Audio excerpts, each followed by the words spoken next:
വിശ്വാസികളെ, പരിശുദ്ധനായ മത്തായി ശ്ലീഹ എഴുതിയ സുവിശേഷം 15-ാം അധ്യായം 21 മുതൽ 31 വരെയുള്ള തിരുവചന ഭാഗങ്ങളിൽ ഒരു അന്യജാതിയായ കനാന്യ സ്ത്രീയുടെ വിശ്വാസവും വിനയവുമാണ് കാണുവാൻ സാധിക്കുന്നത്. യേശു ക്രിസ്തു സോർ സീദോൻ ദേശത്ത് പോകുമ്പോൾ ഒരു സ്ത്രീ തൻ്റെ പിശാച് ബാധിതയായ മകളെ രക്ഷിക്കണമെന്ന് അപേക്ഷിച്ച് യേശുവിൻ്റെ മുമ്പിൽ കരഞ്ഞ് അപേക്ഷിക്കുന്നു.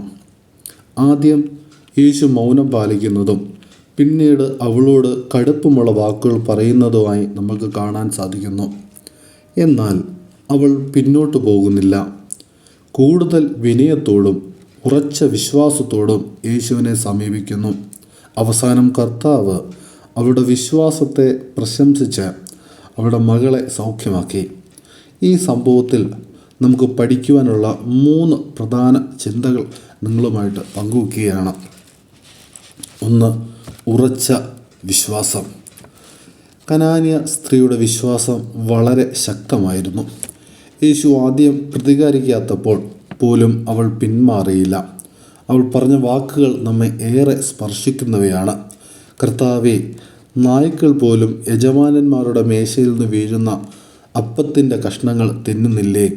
ഇതവളുടെ വിനയവും വിശ്വാസവും ഒരുമിച്ചുള്ള ഒരു പ്രകടനമാണ്.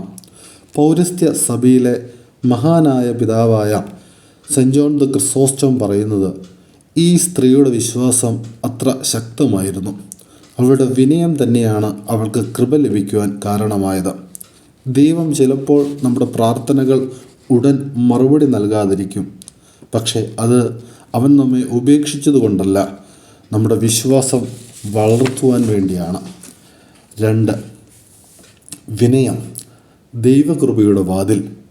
ഈ സ്ത്രീ ഒരു അന്യജാതിക്കാരിയാണ്.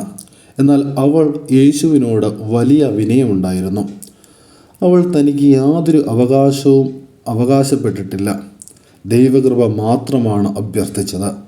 പൗരസ്ത്യ വിശ്വാസത്തിൽ മഹാനായ സെൻറ്റ് എഫ്രേം ദ സിറിയൻ പറയുന്നുണ്ട്, വിനയമുള്ള ഹൃദയം ദൈവകൃപ സ്വീകരിക്കാൻ തയ്യാറായ പാത്രം പോലെയാണ് എന്ന്.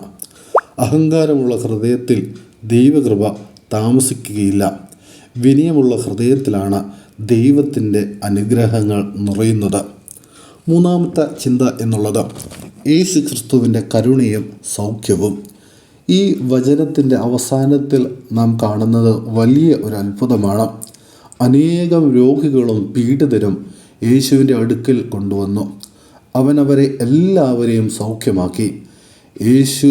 യേശുവിൻ്റെ കരുണ കാണിക്കുന്നതാണ്.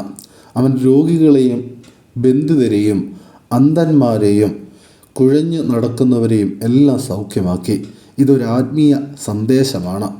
നമ്മുടെ ആത്മാവിൻ്റെ രോഗങ്ങൾ, പാപം, അസൂയ, കോപം, അഹങ്കാരം, ഇവയെല്ലാം യേശുക്രിസ്തുവിന് മാത്രമാണ് പൂർണ്ണമായി സൗഖ്യമാക്കുവാനായിട്ട് കഴിയുന്നത് എന്ന് നമുക്ക് കാണാൻ സാധിക്കും. 3 ഉൾക്കാഴ്ചകൾ നിങ്ങളുമായിട്ട് പങ്കുവെക്കുന്നു. നമുക്ക് വിശ്വാസത്തോടെ പ്രാർത്ഥിക്കണം. വിനയത്തോടെ ദൈവത്തെ സമീപിക്കണം. യേശു ക്രിസ്തുവിൻ്റെ കരുണയിൽ ഉറച്ച് വിശ്വസിക്കാൻ കഴിയണം.